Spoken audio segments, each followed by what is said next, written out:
Hey guys, how are you doing? I hope you're all doing really well. So in today's video, I'm actually going to be talking you guys through a journal page I did in my journal back in May.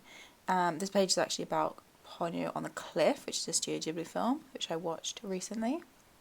If you're new to the channel, this journal is actually just the journal I use for everything. I believe some people call it a life journal, but I really just put pretty much whatever I want in here. I do separate it by months, with a monthly title page at the beginning of each month and a favourites and / books read page at the end. But other than that, it's pretty much up to me on what to include, which I really love. I really enjoy the freedom of it. I've actually considered starting like a film journal or a book journal or something along those lines, but I have decided not to, just because why shouldn't I just be able to put it all in here? Because of lockdown and just in general, because I really enjoy movies, I've been watching a lot of films this past year. I especially watch a lot with my family, mostly with my brothers, but in this case my mum and 2 brothers watched Ponyo with me. Personally, I don't really believe in New Year's resolutions, because I believe we shouldn't be constricted to just one moment a year to change our lives and improve on ourselves. So if I do make any, I make small ones. One of the only ones I made this year was to watch as many Studio Ghibli films as I can that I haven't seen already. I made that resolution, and then a little while later, it was announced that a lot of them were coming to Netflix in the UK, so it was just a happy coincidence. So far in my lifetime, I've seen My Neighbor Totoro twice, Spirited Away 3 times, The Secret World of Arrietty twice, Kiki's Delivery Service, half of Howl's Moving Castle, because it was on TV at the time, and Ponyo on the Cliff. Ponyo being my most recent. So far this year, I've only watched Kiki and Ponyo, but I also rewatched Totoro back when I was really sick in March.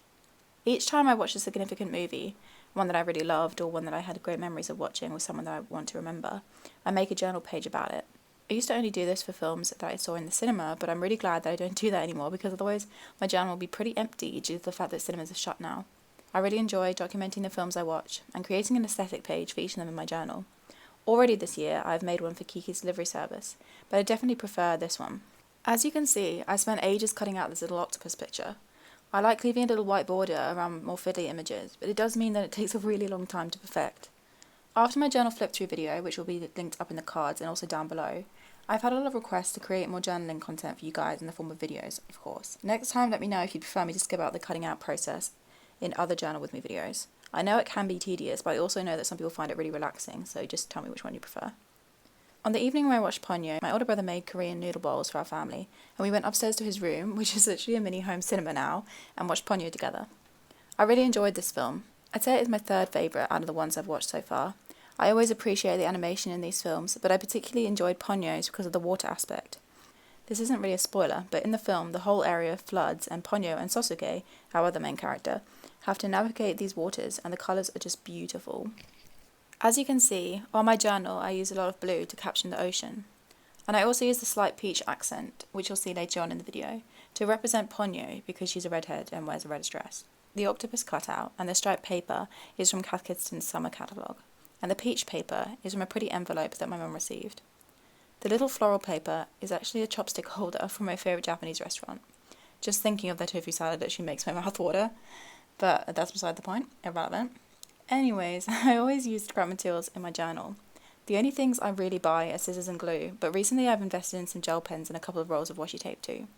I also use a stamp set that was a gift from my mum. We bought both the set and the ink pad from Amazon actually, and I'll make sure to link them both down below because I definitely recommend them. And they're also very inexpensive, as with pretty much everything else I buy. We actually watched Ponyo back in May, but I've only just got around to doing this page. That's because our home printer actually cannot print images, which is actually ridiculous, but well, we'll talk about that a different time. So I have to send my printing to my mum's work so that she can print it out for me.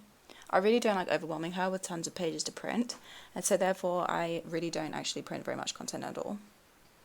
I'm a huge advocate for keeping journaling supplies to the minimum. You'd be surprised at how much scrap material you can actually find.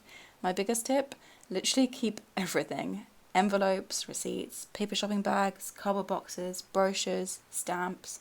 Honestly, basically everything that is anything can be used for journaling. Actually, my family always makes fun of the fact that my room looks like a literal scrapyard. There are papers everywhere, but it's so worth it. As much as I'd really love to support small businesses, right now I just really don't have the funds for it, so this is how I make do, and you can too if you are in the same position as me. Right here, as you can see, I actually use inspiration off of a Pinterest post, which I'll be sure to link down below so that you guys can also refer to it if you would like to, but I'm basically doing this kind of like, it's basically bubble lettering, but it just like is a more, I don't know, stylized way of doing it, and kind of goes with the whole under the sea theme going on here. In case you're wondering, as of yet, I have decided like pretty much not to rate the films I watch. In my head, I obviously know the ones that are my all-time favourites, but I don't feel like I know enough about films like I do about books to give it like a proper rating system and kind of figure that out. I might have to use someone else's if I ever decide to do that, but for now I just kind of, you know, write a couple of thoughts. It's nothing serious though. Actually, my older brother is a film nerd, so I feel like I should just leave it to him. I haven't done one of these videos since last year, actually, like April time or something like that. It was a title page. I'll link that also on the screen down below. But please excuse my rustiness with this all. I really can't remember how to do it. And obviously, like, I barely got any practice doing it because I've only done that once anyways. But yeah, that's pretty much it. I did feel really nervous filming this.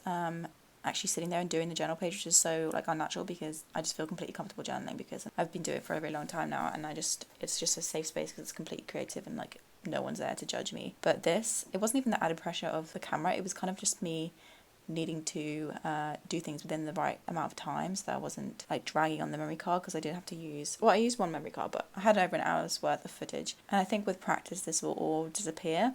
But I can see why I was worried about it, and I literally just don't even know what I'm saying right now even. So yeah, excuse the voiceover. I'll be sure to do a better one in the future, and also think of things to tell you guys about, because I feel like these videos are kind of long for how little I have to say. But yeah, I'll improve, don't worry. There are actually two differences between this journal and the journal I was using last year. One is that it's much, much bigger, and the other one is that it's not lined. I absolutely love that it's not lined because I can just do whatever I want, and I really don't care if my writing is like on a slant or whatever. But the thing that's been kind of a challenge actually, but like a welcome challenge, if that makes sense, is the fact that it's much bigger. And that just means that I have a lot more blank space, or white space, what do you even call it, where I don't have content, but it means that the pages can kind of flow a lot better. I don't know, it's just kind of like, my style is quite maximalist, but I think the pages look more minimalist just because they're bigger. I love being able to layer things up or like use stamps like I am here to kind of fill the space, but without the added pressure of having to fill every blank space, because when I had a lined journal I really felt like I had to do that because the lines looked so ugly. I literally love using my stamps. If I could, I would use them on everything, and I'm having to stop myself from using them on everything because I really don't want my journal to look all like identical on every single page. But yeah, they're just kind of addictive. They do take a long time to do because obviously you have to do each one individually, but I think they look kind of realistic. Like I've had a lot of people say that, oh my gosh, your writing looks so neat. But actually it's just the stamps. I've also got good ink and whatever, but like I said, I'll link them down below so you guys can check them out if you are interested. This obviously isn't sponsored, but I'm really just promoting those stamps right now, aren't I? Just going back to in terms of when I print pictures, when I'm doing a movie spread, I always make sure to print out the movie poster, and I always try and find the original movie poster. So when I'm doing Studio Ghibli films, I will always find the Japanese poster, because oh my gosh, if you guys watch Studio Ghibli films in English, like dubbed, get it out. Honestly, I'm so like snobby about that, but it's so bad. We always watch in Japanese with English subtitles. It's just so much more authentic, and it sounds so much nicer, and it's just, the whole experience is so much better. That's irrelevant. Anyway, so yeah, I'll find the movie poster, and then I'll also find pictures of my favourite scenes, or scenes that really like stood out in the film as like kind of like iconic scenes, like the one in the bottom right hand corner of Sasuke staring out at the ocean. That's when he kind of finds Ponyo. And then the ramen scene is kind of iconic. I just love the water, obviously, so I included those. And then we've got a funny little picture of Ponyo in the top right. So that's it, you guys. I hope you really did enjoy this video. Please make sure to give it a thumbs up if you did, to let me know, and also subscribe if you want to stick around and see more journaling content and bookish/lifestyle videos. And until next time, bye.